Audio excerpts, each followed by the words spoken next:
آمنت باللہ صدق اللہ مولانا العظیم۔ معزز و مکرم سامعین، کروڑا بار شکر ہے اس پروردگار عالم کا کہ جس نے آج کی صبح ہمیں پھر سے زندگی عطا فرمائی اور ہمیں یہ سعادت اور توفیق دی کہ ہم اپنے پروردگار کے ہاں آ کر سجدہ ریز ہوئے۔ اللہ تعالیٰ ارشاد فرماتا ہے، لقد سمع اللہ قول الذین قالوا ان اللہ فقیر ونحن اغنیاء،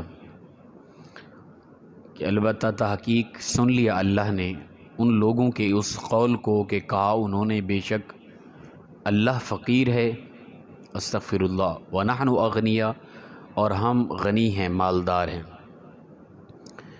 یہ اصل یہودیوں نے کہا تھا۔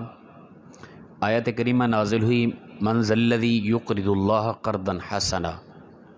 اللہ تعالیٰ نے فرمایا کہ اے میرے بندو، تم میں سے کون ہے جو اللہ کو قرض حسنا دے، اللہ کو قرض دے، یعنی کسی کے ساتھ بھلا کرے۔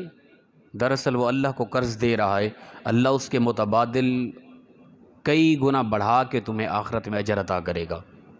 مقصد تو یہ تھا نا، لیکن انہوں نے باتیں کرنا شروع کر دی۔ لو جی، من ذا الذی یقرض اللہ قرضا حسنا، اللہ فرماتے ہیں میرے بندو تم میں سے کون ہے جو اللہ کو قرض حسنا دے، یعنی اللہ استغفر اللہ قرض مانگ رہا ہے، اللہ فقیر ہو گیا، ہم لہٰذا مالدار ہیں، غنی ہیں۔ یعنی یہ رسول اللہ صلی اللہ علیہ وسلم کی ذات مبارکہ پر تنقید کرتے ہوئے اعتراض کیا انہوں نے کہ تمہارا خدا وہ ہے جو قرض مانگتا ہے۔ تو رب تعالیٰ نے فرمایا، لقد سمع اللہ، یقیناً اللہ نے سن لیا، قول ان کی ان بات کو، ان لوگوں کی ان بات کو جو انہوں نے کہا تھا۔ اللہ نے کہا کہ تم قرض دو، اللہ کو کون ہے جو قرض دے اللہ کو حسنا، قرض حسنا، اور اس کے متبادل اللہ تمہیں اجر عطا کرے۔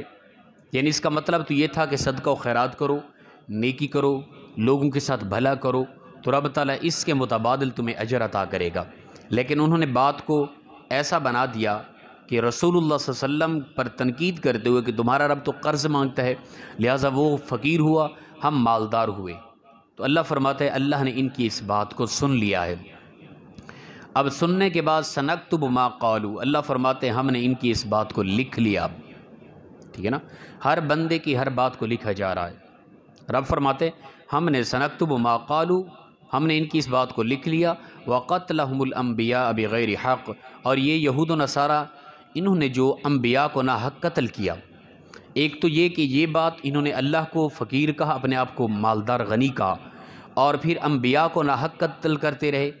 تو اس بنیاد پر وَنَقُولُ ذُوقُوا عَذَابَ الْحَرِيقِ، ان قریب ہم انہیں کہیں گے چکھو جلنے والا عذاب، ان کو ہم عذاب دیں گے، سنگین قسم کا عذاب، اور ہم کہیں گے اس عذاب کو چکھو۔ ذَلِكَ بِمَا قَدَّمَتْ أَيْدِيكُمْ، یہ فرمایا کہ اس لیے ہوگا کیونکہ جو تمہارے ہاتھوں نے آگے بھیجا، جو تم نے کرتوت کی ہے نا، اس کا کیا ہوا ہے، اس لیے تمہارے ساتھ ہو رہا ہوگا۔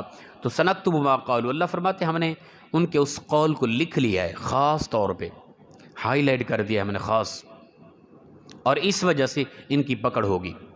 تو دنیا کے اندر انسان جو کر رہا ہے، جو کہہ رہا ہے، ٹھیک ہے نا، جو کھا رہا ہے، جو پی رہا ہے، سب کچھ انسان کا لکھا جا رہا ہے۔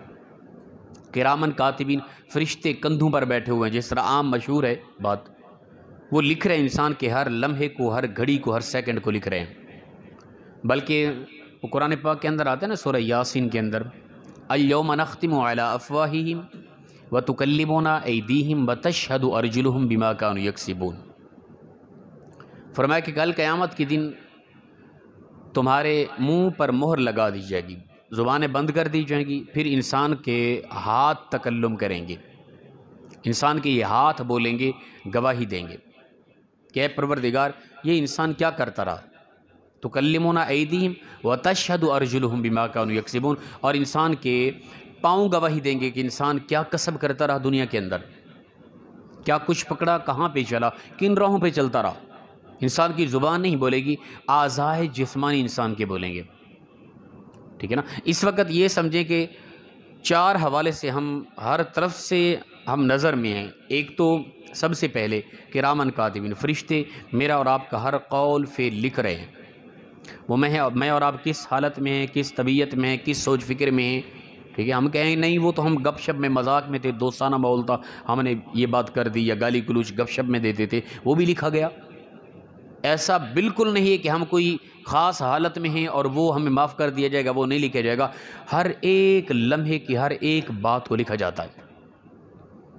وہ ہے نا کہ کسی نے آ کے بزرگ شخصیت سے پوچھا کہ حضرت کیا جو بھی انسان کہتا ہے وہ سب کچھ لکھا جاتا ہے؟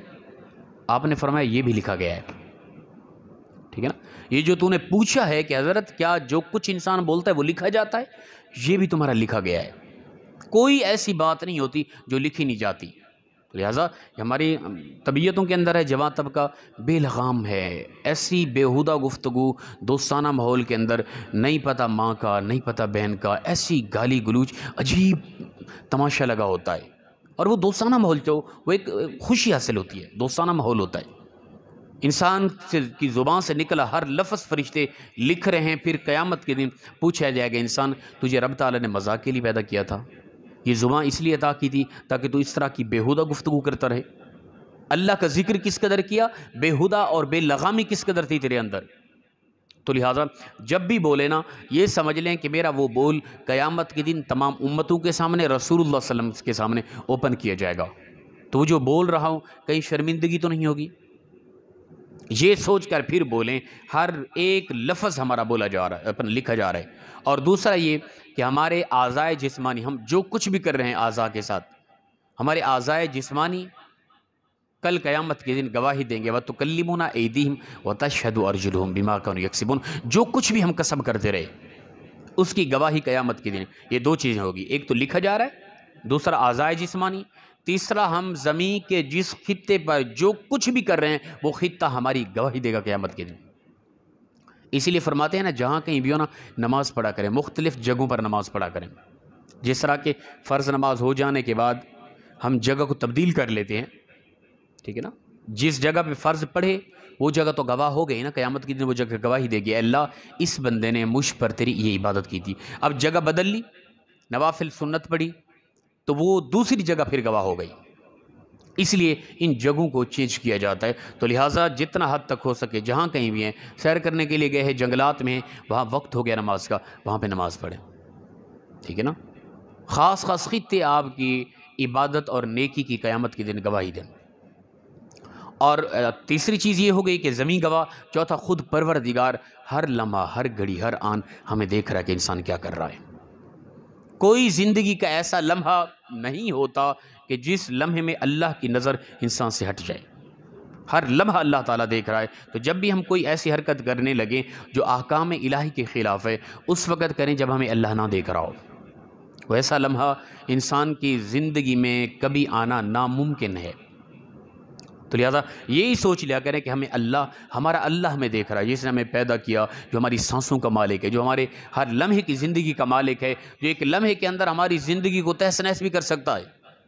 ہم اس کی نافرمانی کر رہے ہیں، یہ جب سوچیں گے تو یقیناً پھر شیطان ممکنہ صورت ہار جب وہ غلطی کرانے سے اکثر یہی ہوتا ہے، ہم بھول جاتے ہیں کہ یار ہمارے اعضائے جسمانی بھی گواہی دیں گے، یار ہم پر اس وقت کرامن کاتبین لکھ بھی رہے ہیں، یار اس وقت زمین جس خطے پہ کھڑے ہو کے، جس جگہ پہ کھڑے ہو کے ہم جو حرکت کر رہے ہیں وہ خطہ بھی گواہی دے گا، خود پروردگار ہمیں بالکل لگاتار دیکھ رہا ہے۔ یہ چیز بھول جاتے ہیں تب ہم سے گناہ ہوتا ہے۔ جب یہ سوچ میں ہے کہ یہ چار چیزیں لگاتار ہم پر فٹ کر دی گئی ہیں اور کوئی لمحہ زندگی کا ایسا نہیں ہے کہ ہم ان سے چھپ کر کچھ کر سکیں، تو اس وقت یقیناً جب یہ سوچ آئے گی تو گناہ سے ہم بہت زیادہ بچ جائیں گے۔ تو اللہ فرماتا ہے سنکتب ما قالوا وقتلهم الانبیاء بغیر حق، ہم نے ان کے اس قول کو لکھ لیا ہے جو انہوں نے کہا ہے نا کہ اللہ قرض مانگتا ہے، اللہ فقیر ہو گیا، ہم غنی ہو گئے، مالدار ہو گئے۔ اللہ فرماتے ہیں ہم نے اس قول کو لکھ لیا، خاص کر دیا ہے۔ وقتلهم الانبیاء بغیر حق، اور یہ انبیاء کو جو نہ حق قتل کرتے رہے، یہ دو وجوہات ہیں ان یہود و نصارہ کے حوالے سے۔ تو فرمایا ان قریب ونقول ذوقوا عذاب الحریق، ہم انہیں کہیں گے چکھو جلنے والے اس عذاب کو، اس لیے کہیں گے ذالک بما قدمت ایدیکم، کہ ان کے ہاتھوں نے جو انہوں نے کرتوت کر کے آگے بھیجے تھے اس کا صلہ ان کو عطا کیا جا رہا ہے۔ وان اللہ لیس بظلام للعبید، بے شک اللہ کسی بھی اپنے بندے پر کچھ بھی ظلم نہیں فرماتا۔ یہ جو قیامت کے دن انسان کو جہنم کا عذاب دیا جا رہا ہے، انسان کو رسوا کیا جا رہا ہے اور انسان پر عجیب عجیب طرح کے عذاب مسلط کیے جا رہے ہیں، یہ انسان کا ذاتی قصور ہے۔ وَلَيْسَ لِلْإِنسَانِ، فرمایا کہ بے شک اللہ وَأَنَّ اللَّهَ لَيْسَ بِظَلَّامٍ لِّلْعَبِيدِ، اللہ ایک ذرہ برابر بھی اپنے بندے پر ظلم نہیں فرماتا، انسان خود اپنی ذات پر، وگرنہ رب تعالیٰ نے تو کھول کر راستے بتا دیے، اے انسان یہ کر، تیرے لیے یہ اجر ہے، اور وہ بھی کرنا کوئی دشواری نہیں، کوئی مشکل نہیں ہے، ٹھیک ہے نا۔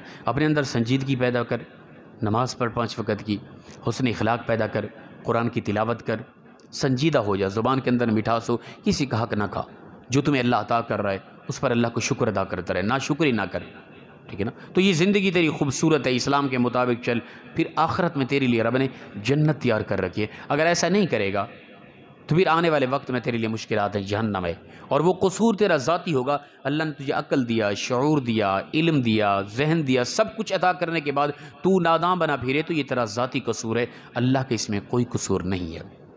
وَأَنَّ اللَّهَ لَيْسَ بِظَلَّامٍ لِّلْعَبِيدِ، بے شک اللہ کسی بھی بندے پر کچھ بھی ظلم نہیں فرماتا۔ انسان خود اگر جہنم میں چلا گیا، اس میں اللہ کی طرف سے علیاذ باللہ کوئی ظلم نہیں، انسان نے اپنی جان پر خود ظلم کیا اور وہ جہنم کا ایندھن بنا۔ اللہ سے دعا ہے کہ پروردگار مخلصانہ انداز میں ہم سب کو عمل کی توفیق عطا فرمائے۔